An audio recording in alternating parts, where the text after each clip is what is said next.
I'm Mike, 17, the top student in the school, but none of that matters when all people see is my face, a face they label ugly. That day, after being shoved in the hallway, books scattered everywhere, I sat curled up in the restroom, staring into the mirror.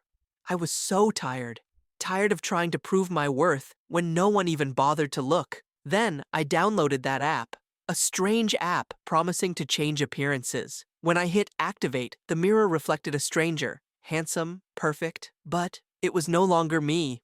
The next morning, the school was buzzing. Girls surrounded me, smiles bright and eager. Suddenly, I was popular. People saw me now, but were they truly seeing me? The teacher called me over. Mike, I need you to tutor Alex. He's struggling with the upcoming exams.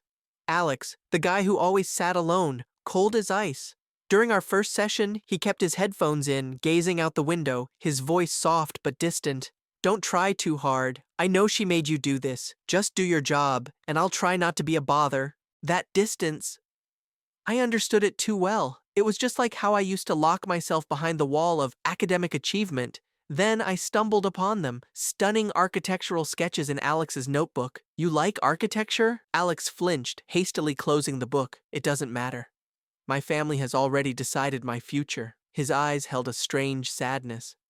And I understood. Alex didn't hate studying. He just hated living inside a mold someone else had cast for him.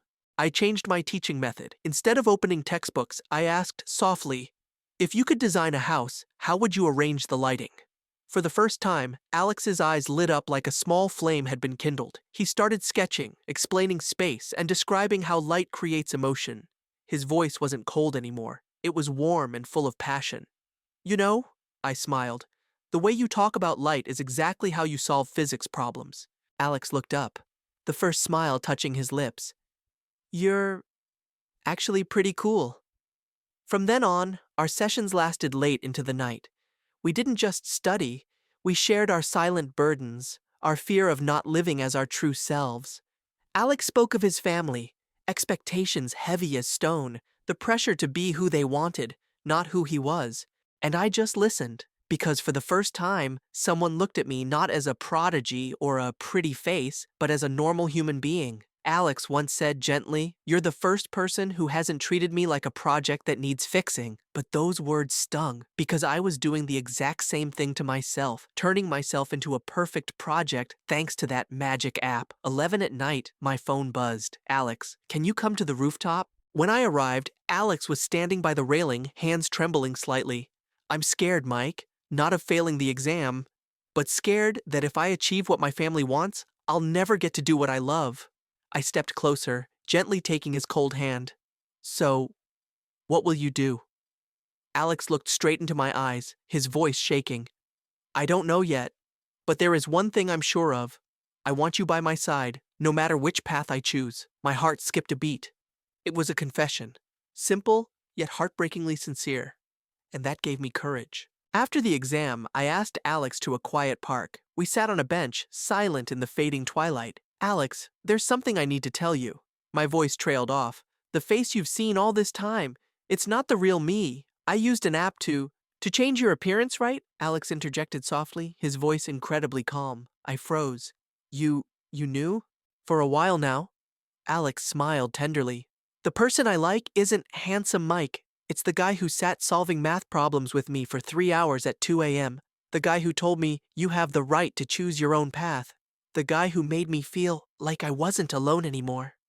Tears rolled down my cheeks. Why didn't you say something sooner? Because I wanted you to realize your own worth. To decide to be brave on your own. I took out my phone, hands shaking, and pressed deactivate right in front of Alex. My face slowly shifted, returning to how it used to be. For the first time, I exhaled in relief and freedom. Alex looked at my real face, gently reached up to stroke my cheek, a smile blooming. This is the real you. And you are beautiful. Beautiful in your own way. I smiled through my tears. Because for the first time, I was loved for exactly who I was. We held hands tightly, watching the sunset fall over the city together. Two souls once lonely in their own shells, now found each other in sincerity and acceptance. True beauty doesn't come from magic. It comes from the courage to live as your true self. And true love doesn't come from perfection, but from finding someone who loves us exactly as we are.